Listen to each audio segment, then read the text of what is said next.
We can be our own worst enemy by holding ourselves back in life. But how to win over yourself?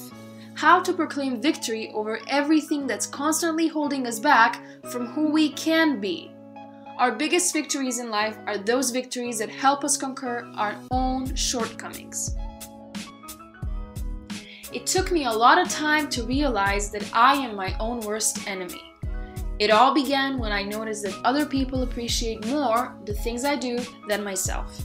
At the beginning, I thought that it's because I don't like to be the center of attention, but I realized that I actually don't have enough courage to stand behind my work.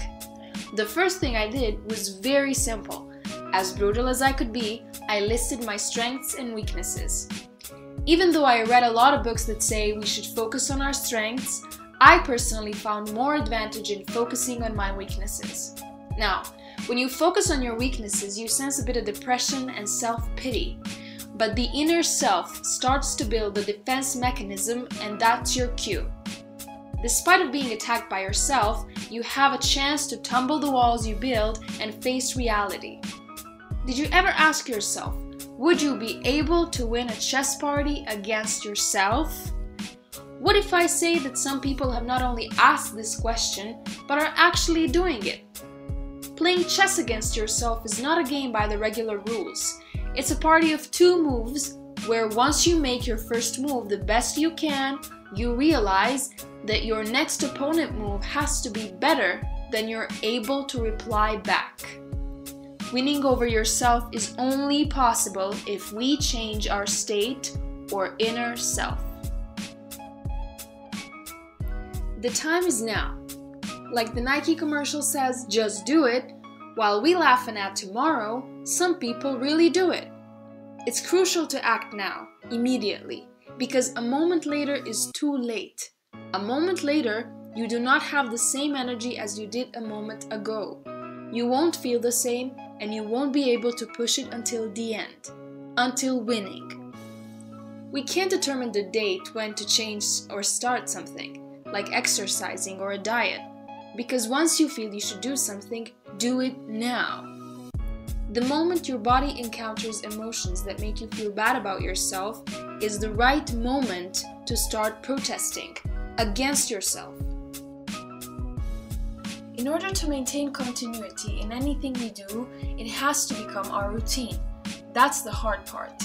Going to sleep every night 1 hour later because you promised yourself to go running after a long day, and tomorrow your alarm's ringing at 6 a.m. and you will hate that you slept 1 hour later. Your soul will beg for that one lost hour. But it's important to realize and understand that it is not lost. It hurts right now, but later you will be incredibly proud of yourself and even think of taking 2 hours of your sleep to go running, because it's useful in the long term. But that's later. How to figure it out now? How to become the person I described right now?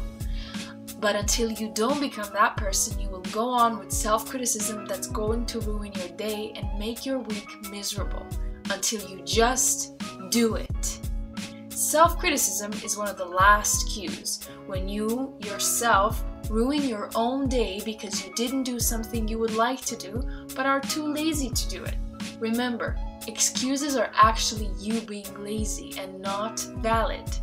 Don't let yourself ruin your own days and mood when you can make every day of your life a happy day. Small or big, one way or another, you can have a nice laugh every day. Don't become one of those people who are not capable of making anything but are telling you how to make something. Or those who didn't succeed in life but will tell you what's the path to success. Then people who compare themselves to you in your age, always adding how it's easier for you to do, well, because their time was different, when they didn't have everything you do. It's like you're born with everything. And maybe you are an advantage of being born in the internet world, but you weren't born knowing how to use it the best. You learned it, you studied it, you worked hard.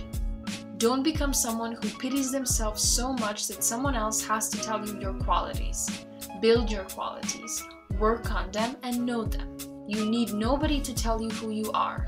And finally, don't be someone whose confidence is based on what they wear or drive or own. Let your confidence be based on your mind and who you are inside. Always remember, this is not a revolution. This is an evolution of your inner self.